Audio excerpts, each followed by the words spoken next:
બહુચરાજીની પાવન ધરતી પર દેવાતિદેવ મહાદેવના પુત્ર શ્રી ગણેશજી સ્વયં બિરાજમાન છે। શક્તિપીઠ બહુચરાજી માતાજીના મંદિર પરિસરમાં સ્થિત આ પવિત્ર સ્થાન પર આવતા જ મન શાંતિ અને શ્રદ્ધાથી ભરાઈ જાય છે। અહીં બિરાજમાન વિઘ્નહર્તા ગણેશજીના દર્શનથી સિદ્ધિવિનાયકના સાક્ષાત દર્શનની અનુભૂતિ થાય છે। તો ભક્તોની અડગ માન્યતા છે કે દાદાના માત્ર દર્શનથી જીવનના તમામ વિઘ્નો દૂર થાય છે અને દુઃખ અને કષ્ટ ઓગળી જાય છે। તો ચાલો જીવનના કષ્ટોને દૂર કરવા આપણે કરીએ આ સુંદર ધામના દર્શન। શક્તિપીઠ બહુચરાજી માતાજીના મંદિર પરિસરમાં વિઘ્નહર્તા ગણેશજી બિરાજમાન છે।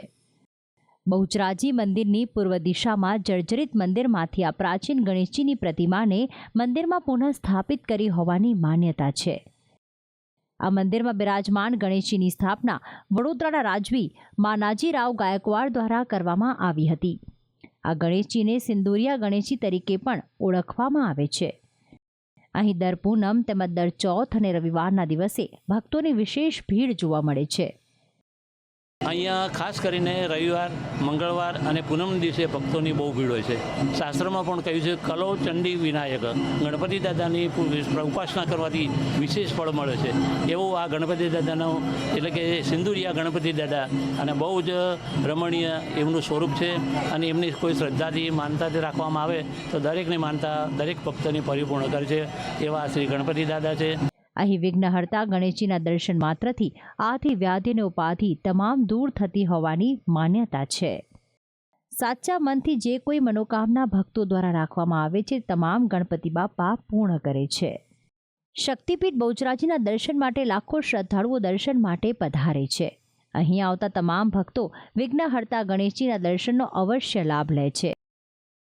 અમે અહીંયા અત્યારે બહુચરાજીના મંદિરે છે। ત્યાં બહુચરાજીના મંદિરમાં ગણપતિ દાદાનું મંદિર છે। ત્યાં આગળ કોઈ બી જે માનતા માને છે તેની બધી મનોકામના પૂર્ણ થાય છે। એટલે લગભગ બધા અહીંયા ગણપતિ દાદાના મંદિરે દર્શન કરવા બધા આવે જ છે। મારી ગણપતિ દાદા પર એટલી શ્રદ્ધા છે કે જે હું કામ કરું, જે એમની પાસે માંગું એ મને અચૂક મળે છે અને હું અહીંયા જીવીશ ત્યાં સુધી આપતી રહીશ। અને અહીંયા ગણપતિ દાદાના મંદિરે શ્રદ્ધા વધારે છે અમને, એટલે અમે અચૂક અહીંયા દર્શન કરવા ઊભા રહીએ છીએ। અને આપણી માનતાઓ જે હોય એનું સત બી વધારે છે કે આપણે માનતા માની હોય તો પૂરી પણ થાય છે। અહીં દાદાને લાડુનો પ્રસાદનો વિશેષ મહિમા છે। તો શ્રદ્ધાળુઓ પોતાની મનોકામના પૂર્ણ થતાં ધરોની માળા તેમજ લાડુનો ભોગ અચૂક દાદાને અર્પણ કરે છે। ગુજરાતભરમાંથી આવતા તમામ શ્રદ્ધાળુઓની આસ્થાનું કેન્દ્ર છે આ સ્થાનક।